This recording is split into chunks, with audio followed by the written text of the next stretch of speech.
여러분 혹시 그 한라봉, 뭐 천혜향, 레드향 혹시 이런 거 좋아하십니까? 네, 지금 사랑한다고 말하세요라는 책에 그것과 관계된 글이 있어서 제가 잠깐 소개해드리도록 하겠습니다. 이런 과일들은 자라는 데 있어서 그 온도가 18도 또 16도 이렇게 점점 아래로 내려가게 되면 나무의 잎이 우거지게 되고요. 그리고 꽃도 피우게 된다고 합니다. 그런데 문제는 뭐냐면 그렇게 꽃이 피우게 되면 열매를 잘 맺지 못하게 된다는 것입니다. 그러니까 겉으로 보기에는 멀쩡한 나무고 튼튼한 나무인데 열매를 잘 맺지 못한다는 것이죠. 그런데 대신해서 온도를 좀 따뜻하게 해주면, 그래서 비닐하우스에서 이 나무를 키우게 되면 달고 맛있는 열매를 많이 맺게 된다는 것입니다. 그러니까 너무 추운 곳에서는 열매가 맺히지 않는다는 것이죠. 근데 책에 이렇게 나옵니다. 너무 추운 곳에서 열매가 열리지 않는 건 사람도 비슷합니다. 물론 시린 현실도 겪어보고 쓴맛도 봐야 성장하는 게 인간이라지만 우리에게도 비닐하우스 같은 환경이 필요합니다. 하루에도 몇 번씩 맞닥뜨리는 크고 작은 문제들과 갈등, 그런 어려움을 겪고 나서 돌아가 따뜻하게 쉴 수 있고 잘 자라 열매 맺을 수 있는 비닐하우스가 필요하다는 의미입니다. 사랑하는 성도 여러분, 여러분에게는 그 실수하고 실패해도 돌아가 회복할 수 있는 여러분만의 삶의 비닐하우스가 있으십니까? 그런 곳이 있을 때 우리는 비로소 달고 단단하고 건강하고 풍성한 열매를 맺을 수 있게 될 것입니다. 오늘은 돌보심이라고 하는 제목으로 우리가 하나님의 말씀을 같이 함께 살펴보도록 하겠습니다. 오늘 본문 말씀은 그 후에라고 시작합니다. 자, 그래서 그 앞에 나오는 말씀을 먼저 잠깐 살펴볼 필요가 있을 것 같은데요. 그 앞에 어떤 내용이 나오냐면 자신의 종을 사랑하는 가버나움의 어떤 백부장의 이야기가 나옵니다. 그의 종이 병들어서 죽게 되었습니다. 그래서 예수님께 자신의 종을 고쳐달라고 간청하게 되죠. 백부장은 로마의 시민권을 가지고 있었습니다. 그리고 아마 부유해서 재산도 많이 가지고 있었을 것입니다. 그리고 당시 사회에서 영향력과 권세를 가지고 있었던 사람이 대부분의 이 백부장들의 삶이었습니다. 그런데 그 말씀과 달리 오늘 본문에 나오는 여인은 어떤 사람이냐면 남편이 없이 살아왔습니다. 그리고 이제 그녀에게 있었던 이 하나뿐인 아들마저 세상을 떠나는 큰 슬픔을 당하게 되었습니다. 장례를 치르고 이제 우리말로 하면 이 발인처럼 사람들이 관을 메고 무덤을 향해 나오고 있는 중이었습니다. 본문 11절 말씀을 보시면 예수님은 제자들 그리고 많은 무리들과 함께 나인이라고 하는 성으로 가고 계셨습니다. 나인성은 이 백부장이 있었던 가버나움으로부터 약 40km 남서쪽으로 떨어진 곳에 위치해 있습니다. 이 나인이라고 하는 뜻의 이름은 이 이름의 뜻은 무엇이냐면 즐거워하다, 기뻐하다입니다. 여러분, 그래서 그런 이름을 가지고 있는 도시에 살게 되면 왠지 삶이 다 잘 될 것 같고 즐거움이 넘칠 것 같지 않습니까? 그런데 오늘 말씀을 보면 그 성의 이름과는 전혀 어울리지 않게 너무나 슬퍼도 너무 아프게 슬픈 그런 이 여인이 등장하고 있습니다. 예수님과 예수님을 따르는 많은 무리들이 성 가까이 이르렀습니다. 그리고 그때 마침 장례 행렬이 죽은 자를 메고 많은 사람들이 성문 밖으로 나오고 있었습니다. 두 무리가 이제 성문을 중심으로 해서 마주하게 된 것입니다. 한 무리는 백부장의 종이 살아난 그 기적을 경험한 이 생명의 기적을 통해서 은혜를 경험한 사람들이고요. 또 한 무리들은 싸늘하게 죽어있는 시신을 메고 오는 이 죽음과 같은 고통을 경험한 무리들이었습니다. 누가가 이 본문을 이 백부장의 종이 살아난 그 기적 뒤에 이 본문을 넣은 것은 아마 특별한 의도가 있었을 것입니다.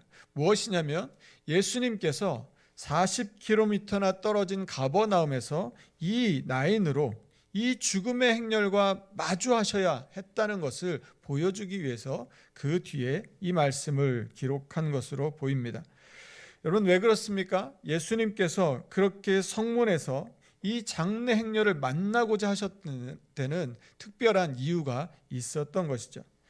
즐거움, 기쁨이라고 부르는 그 성에 산다고 해서 저절로 모든 사람의 삶이 그렇게 즐겁고 기쁜 것은 아니라는 것입니다. 비록 즐거움이라고 하는 성에 살고 있다고 해도 그 속에서 여전히 아픔과 슬픔의 그림자는 그들의 삶 가운데 드리워지게 된다는 것이죠. 여러분, 세상에서 말하는 우리가 성공을 이루었다고 해서 그 성공이 우리의 삶의 행복을 보장해 주지는 않습니다. 그리고 영원하지도 않을 것입니다. 오늘 우리가 직장과 사업에서 이것들이 잘 된다고 해서 그게 내년에도 그럴 수 있을지, 그리고 앞으로도 계속 그렇게 될 수 있을지 장담할 수 있는 사람은 아마 아무도 없을 것입니다. 이 성공과 행복에는 유효 기간이 있습니다. 그 유효 기간이 끝나고 나면 우리는 또다시 고통과 슬픔을 직면하게 될지도 모르는 것이죠.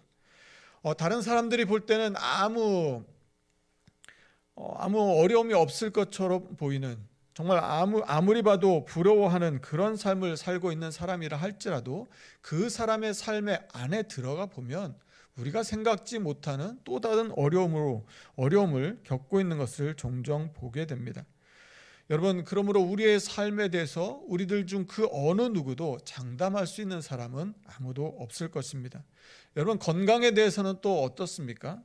여러분, 작년까지는 건강했는데 지난달까지는 괜찮았는데 오늘 갑자기 건강이 나빠지는 일들을 우리는 경험하지 않습니까?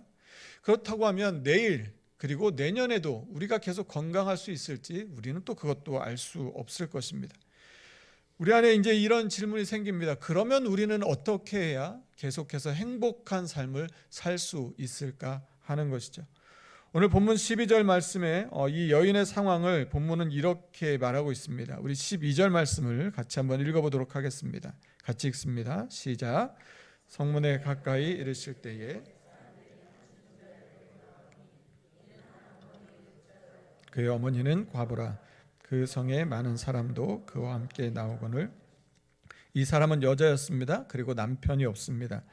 그리고 그동안의 마음으로 의지하며 살아왔던 하나뿐인 아들마저 죽었습니다. 그러니까 하나도 남김없이 모든 것을 다 빼앗겨버린 것 같은 그런 삶에 처한 것입니다.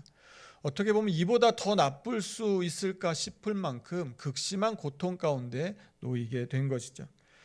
아마 이 정도의 상황이 되면 자신의 삶을 아마 한탄할 수도 있을 것 같습니다. 그리고 자신의 운명을 저주할 수도 있고 분통해하고 억울해할 수도 있을 것 같습니다. 그리고 실제로 그렇게 한다고 해서 누가 왜 그러냐고 말하지 못할 것 같습니다. 아마 그런 슬픔 가운데 이 여인이 울고 있었던 것 같습니다. 그런데 예수님께서 이 여인을 보시면서 이렇게 말씀하십니다. 13절 말씀인데요. 13절 말씀 제가 읽어드리겠습니다.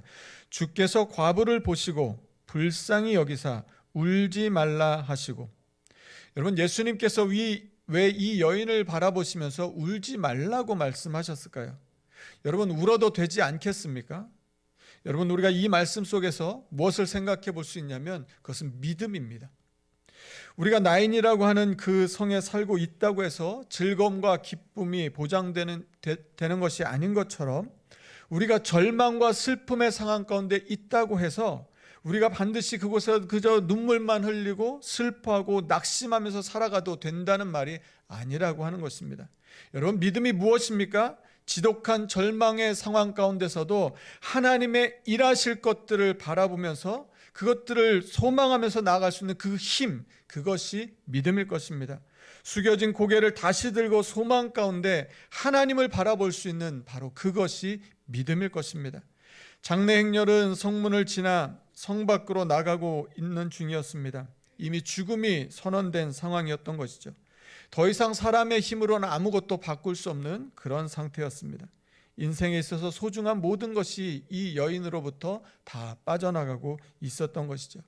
예수님께서 이 여인을 불쌍히 보셨습니다. 그 슬픔과 아픔에 깊이 공감하셨을 것입니다. 그리고 누구보다 애통하셨을 것입니다.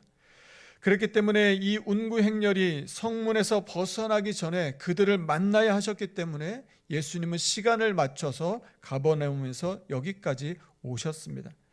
마치 사마리아에 있는 그 수가라고 하는 동네에 그 우물가에서 한낮에 물을 길러 온 그 여인을 만나시기 위해 제6시의 시간에 맞춰 오신 것처럼 예수님은 한 영혼, 한 사람을 위해 달려오시는 분이셨습니다. 어쩌면 울지 말라는 이 말이 아들을 잃고 슬퍼하는 여인에게 마음껏 슬퍼할 수 있는 그 기회와 자유를 빼앗아가는 것처럼 들렸을지 모릅니다. 하지만 예수님은 이렇게 말씀하실 수 있는 분입니다. 왜냐하면 예수님은 이 죽음의 고통 속에서 이 일을 통해 나타날 하나님의 영광을 보셨기 때문입니다. 16절 말씀 앞부분에 이렇게 말씀합니다. 제가 읽어드리겠습니다. 모든 사람이 두려워하며 하나님께 영광을 돌려 이르되 믿음의 눈을 들어 슬픔과 고통 가운데서도 하나님의 영광을 볼 수 있기를 간절히 소망합니다. 오늘 본문에서 예수님께서 말씀하시는데 예수님은 딱 두 마디만 하십니다. 그 첫 번째가 예수님이 여인에게 하셨던 울지 말라였고요. 그리고 두 번째는 일어나라였습니다. 이 말씀은 관에 누워있던 그 여인의 죽은 아들에게 하신 말씀이었습니다. 우리 14절 말씀인데요. 14절 말씀은 같이 한번 읽겠습니다. 같이 읽겠습니다. 시작.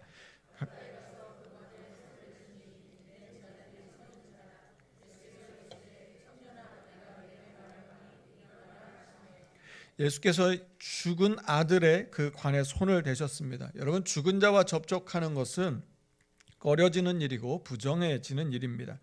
예수님께 손을 대시자 장례 행렬이 멈춰 섰습니다. 갑자기 멈춰 서게 되자 사람들이 아마 당황했을 것입니다. 그리고 아마 놀라고 뭔가 수군거리기 시작했을 것입니다.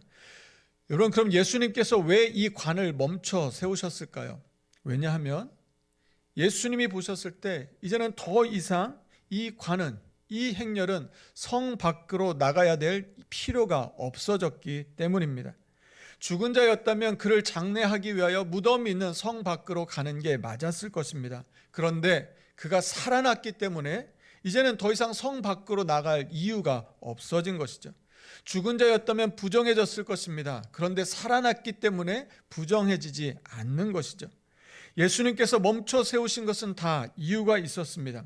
사랑하는 성도 여러분, 우리의 삶에도 하나님의 멈춰주시는 은혜가 있기를 간절히 소망합니다.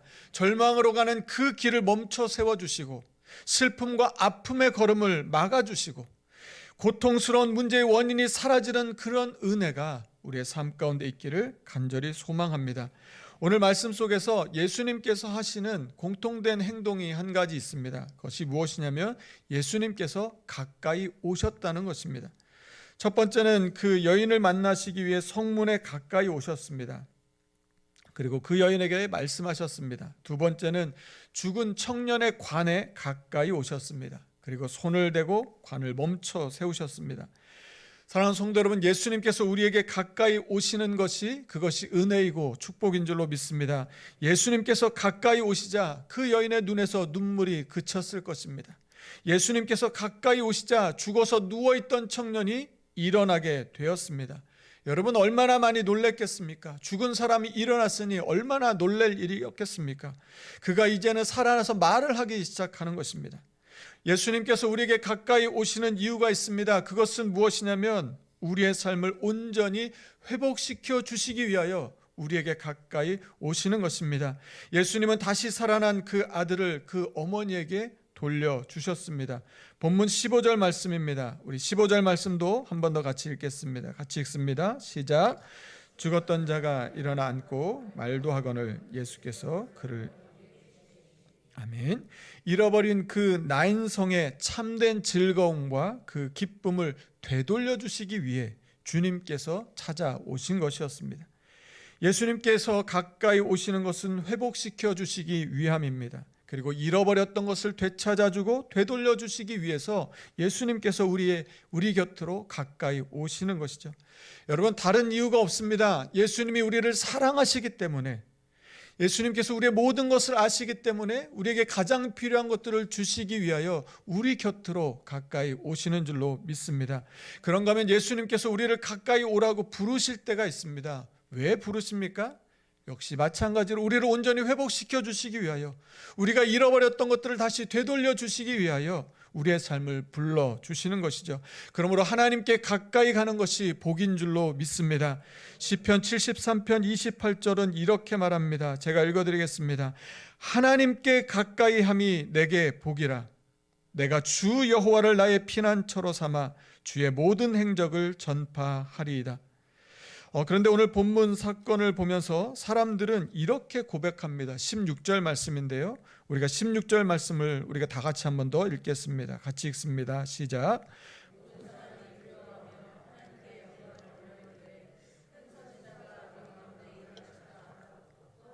그래서 자기 백성을 돌보셨다 하더라. 예수님께서 이 여인의 죽은 아들을 살려주셨는데 사람들은 그것을 무엇으로 보았냐면 하나님께서 우리를 돌보셨다고 말하는 것입니다. 돌보다라고 하는 단어의 의미는 찾다, 방문하다, 깊이 생각하다, 가까이서 지켜보다라는 등의 뜻을 가지고 있습니다. 작년에 출간했던 트렌드 코리아 2024에 올해의 트렌드로 제시했던 것 중에 하나가 무엇이었냐면 돌봄 경제라고 하는 게 있습니다. 거기서 돌봄을 이렇게 설명했습니다. 돌봄은 인간을 인간답게 만든 인간의 가장 중요한 특성입니다. 공동체를 만들어 서로가 서로를 돌볼 때 인간은 생존하고 사회는 유지될 수 있습니다. 돌봄이란 타인이 건강하게 생존할 수 있도록 도움을 제공하는 행위를 말합니다. 그러니까 인간이 인간답게 살아갈 수 있도록 하는 그 인간의 가장 중요한 특성이 무엇이냐? 그것이 돌봄이라고 하는 것이죠. 그리고 다른 사람들이 건강하게 살아갈 수 있도록 도움을 주는 것, 그것이 돌봄이라는 말입니다. 예수님께서 이 여인에게 가까이 오셔서 그녀의 모든 무너진 삶들을 바로 세워주시고 그래서 인간다운 삶을 살아갈 수 있도록 돌봐주신 것이죠. 그녀의 몸과 마음과 이 모든 것들이 망가지고 이제는 힘들고 낙심된 것들을 바로 세워주시기 위해서 예수님께서 이 여인을 찾아오신 것입니다. 사랑하는 성도 여러분, 우리 주님은 이렇게 우리를 돌봐주시는 분인 줄로 믿습니다. 이 트렌드 코리아 2024의 글 마지막 부분에 저자들은 이렇게 또 이야기를 합니다. 우리는 모두 돌보는 사람이고 돌봄을 받을 자격이 있는 존재입니다. 엄마도 엄마가 필요한 세상입니다. 엄마도 엄마가 필요한 세상입니다. 돌봄은 단순한 도움이 아닙니다. 바로 나의 문제입니다. 언젠가 가장 돌봄이 필요한 사람은 바로 내가 될 것이기 때문입니다. 그러니까 이 돌봄은 서로가 서로와 함께 이루어야 하는 일이라고 하는 것이죠.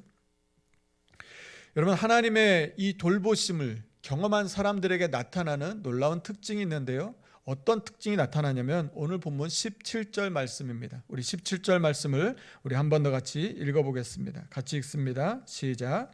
예수께 대한 이 소문이 온 유다 사원 예수님의 돌보심을 경험했더니 사람들한테 어떤 일이 나타나게 되었냐면요. 예수님에 대한 소문을 널리 퍼뜨리게 되었다는 것입니다. 우리 교회는 따뜻한 주님의 마음을 가진 성도들이 참 많이 계십니다. 사랑의 마음으로 돌봐주는 그 따뜻한 손길들이 있습니다. 그리고 지금도 보이지 않는 곳에서 성도들을 섬기는 예수님의 그 돌보심으로 돌봐주는 분들이 참 많이 계십니다.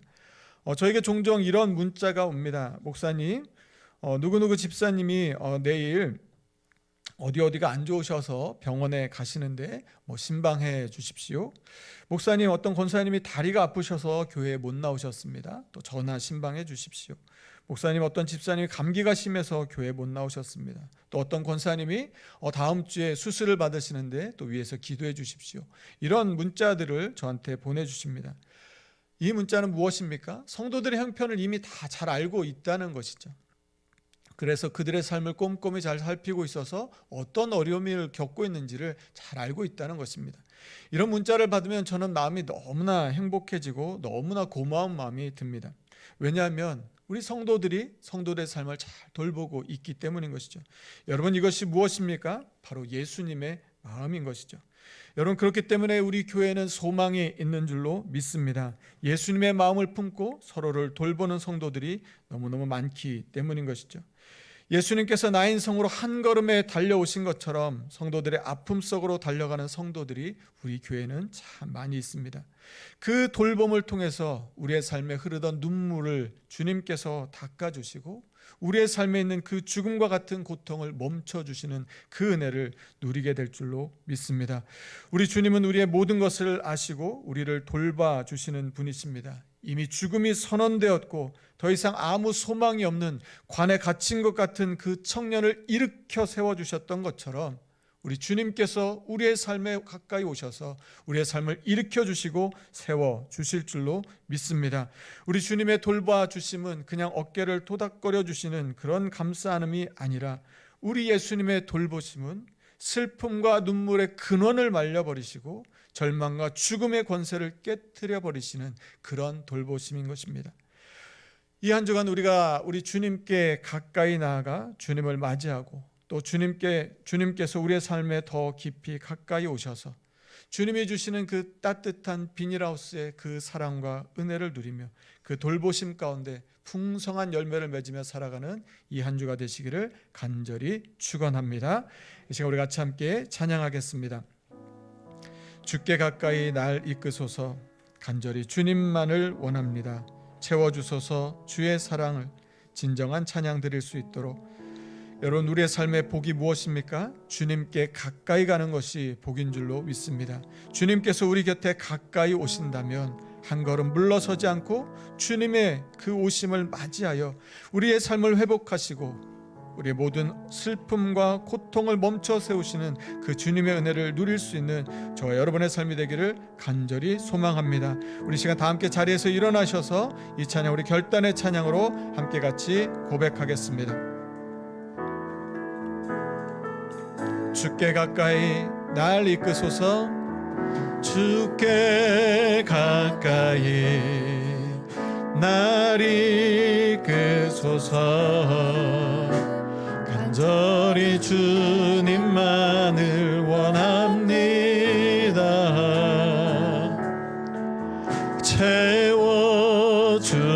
채워주소서. 주의 사랑을 진정한 찬양 드릴 수 있도록. 주께 가까이 날 이끄소서. 날 이끄 간절히 주님만을 원합니다. 주님만을 원합니다. 채워주소서. 채워주소서. 주의 사랑 진정한 찬양 드릴 수 있도록. 목마른 나의 영혼 주를 부르니. 목마른 나의 영혼 주를 부르니. 나의 맘 만져 주소서. 주님만을 원합니다. 더 원합니다. 나의 맘 만져 주소. 주께 가까이. 우리 다시 한번 고백합니다. 주께 하나님 날 이끌어 주시옵소서. 이끄소서. 진정한 너리 주님만을 원합니. 주님의 그네로 채워주시옵소서. 채워주소서. 주님의 사랑을 사랑을 진정한 찬양 드릴 수 있도록. 목마른 나의 영혼 주님을 부릅니다. 늘 하나님 나의 맘 만져주소서. 주님만을 원합니다. 더 원합니다.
원합니다.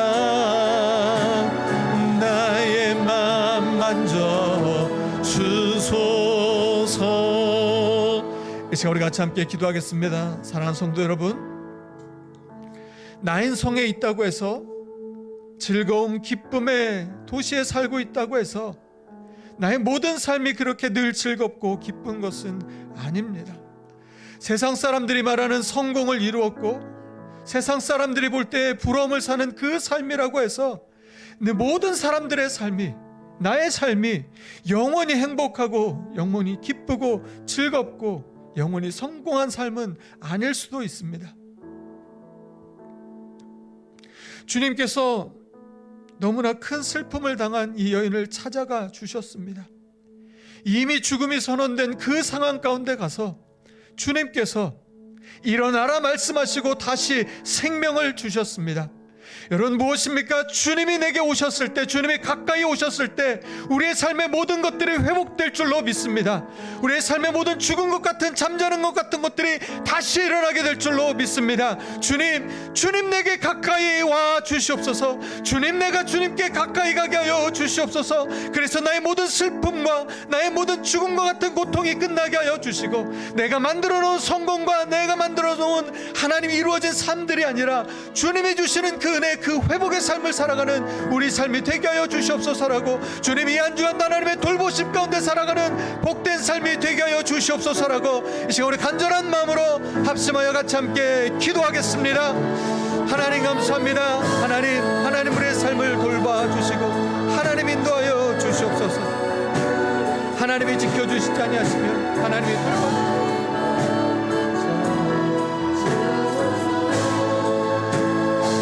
주님께 가까이 나아가는 우리의 삶이 되게 하여 주시옵소서.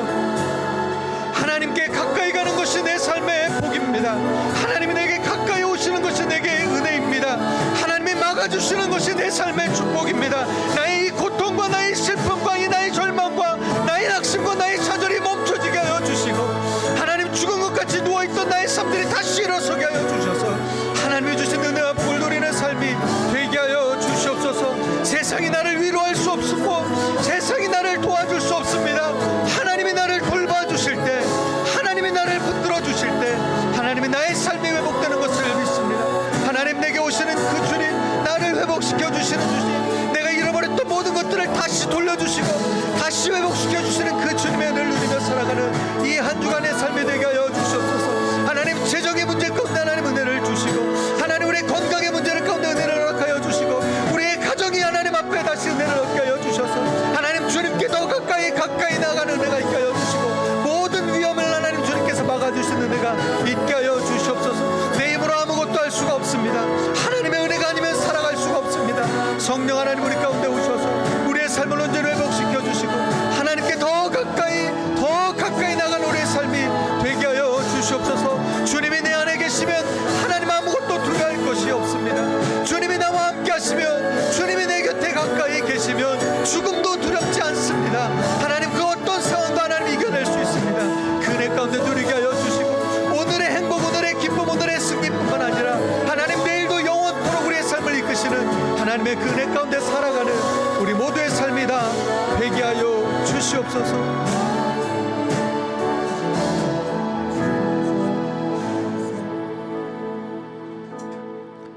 사랑이 많으신 하나님 아버지, 하나님께 가까이 하는 것이 우리의 삶의 복인 줄로 믿습니다. 하나님이 우리를 불러주시는 그 음성이 하나님 가장 복되고 축복된 음성인 줄로 믿습니다. 하나님 우리를 찾으실 때, 우리를 부르실 때 주님 곁으로 가까이 갈 수 있는 은혜를 주시고, 하나님 주님 우리 곁에 가까이 오셨을 때 그 주님을 우리의 삶에 깊이 모실 수 있는 하나님 귀한 은혜를 허락하여 주시옵소서. 주님이 가까이 오시면, 주님이 내 곁에 오시면 하나님 모든 슬픔과 모든 눈물과 모든 근심이 떠나가게 될 것을 믿습니다. 주님이 가까이 오시면 죽음과 같이 하나님 잠들어 버리고 하나님 누워있었던 그 삶도 다시 일어서게 될 줄로 믿습니다. 하나님, 주님의 그 은혜 가운데 나아가는 이 한 주간이 되게 하여 주시옵소서. 하나님, 세상의 그 어떤 것으로도 우리를 위로할 수 없습니다. 세상의 성공이 하나님, 우리의 내일을 보장해 줄 수 없습니다. 하나님, 우리의 건강을 우리의 힘으로 지킬 수가 없습니다. 그러나 하나님이 돌봐주시면, 하나님, 우리의 삶은 안전하고 우리의 삶은 하나님 주시는 참된 행복을 누리며 하나님 강건하게 될 줄로 믿습니다. 이 한 주간 그 하나님의 돌보심 가운데 살아가는 우리의 삶이 되게 하여 주시고, 하나님이 가까이 계신 것을 우리가 믿게 하여 주시고, 그 은혜를 누리며 살아가는 복된 이 한 주간의 삶이 다 되게 하여 주시옵소서. 감사드리며 예수님 이름으로 기도드립니다. 아멘. 이제는 우리 주 예수 그리스도의 은혜와 하나님의 사랑과 성령의 교통하심이 우리 곁에 가까이 오시고 또 우리를 가까이 오라 말씀하시는 하나님의 그 음성을 듣고, 이제는 모든 고통과 슬픔의 그 눈물을 그치고, 이제는 죽어 있었던 그 모든 삶이 다시 일어서게 될 것을 믿고 주님께 가까이 나아가고 주님의 돌보심 가운데 살아가기를 다짐하는 오늘 예배하는 우리 모든 성도들 위해, 그들의 가정과 일터 위에 이제부터 영원까지 함께 하시기를 간절히 축원하옵나이다. 아멘.